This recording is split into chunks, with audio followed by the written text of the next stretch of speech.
안녕하세요. 오늘은 지난 8월 16일자로 시행된 개정된 농지법을 살펴보고자 합니다. 농지는 헌법과 농지법에서 경자 유전의 원칙을 천명하고 있습니다. 즉, 농사를 직접 짓는 사람만 농지를 소유해야 한다는 것이죠.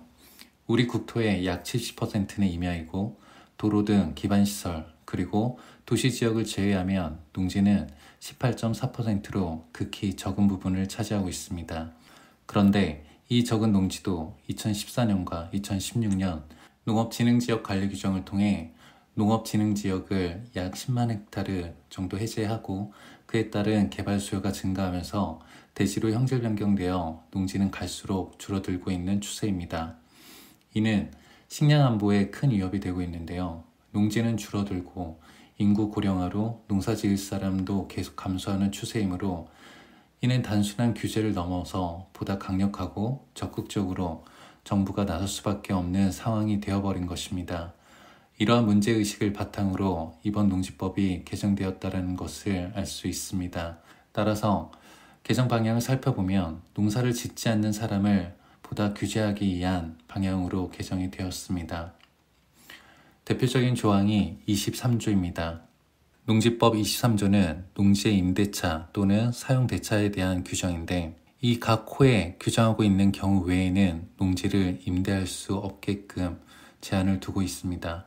그런데 이 중 5호에서 이전에는 소유하고 있는 농지를 주말 체험 영농을 하려는 자에게 임대하거나 무상 사용하게 하는 경우 이때는 농지를 임대차할 수 있게끔 했습니다. 그러나 지금 개정된 농지법은 개인이 소유하고 있는 농지 중 3년 이상 소유한 농지를 주말 체험 영농을 하려는 자에게 임대하거나 무상 사용하게 하는 경우라고 규정하면서 이전에 투기 목적으로 거주지와 먼 곳이어도 경매를 통해서 다수 농지를 낙찰받았던 사람이 구매 후에 바로 임대차를 주거나 1년 정도 농지 실태 조사를 기다리다가 임대차를 주는 경우가 많았는데 이런 경우를 제한하기 위해서 개정한 것으로 보입니다. 만일 3년 이내에 임대차를 주게 되면 제10조에 따라서 농지 경영에 이용하지 아니하는 농지에 대해서는 그 사유가 발생한 날로부터 1년 이내의 농지를 처분하게끔 되어 있습니다.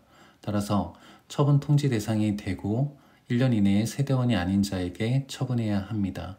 또 이번 개정에는 불령으로 정하는 자에게도 처분 가능하도록 추가되었으나 현재 불령은 이를 반영하지 않고 있습니다. 아직 개정되지 않은 것으로 보입니다. 만일 농지 처분 통지를 받고서도 그 의무기간 1년 내에 처분하지 않으면 농지법 11조에 따라 처분 명령을 받게 됩니다.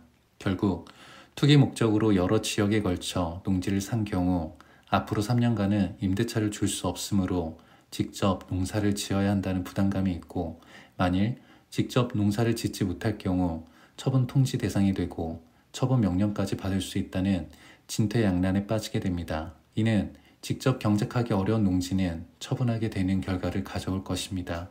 따라서 개정된 농지법을 이해하고 앞으로 농지 취득에 대해서 방향을 잡는 것이 중요합니다.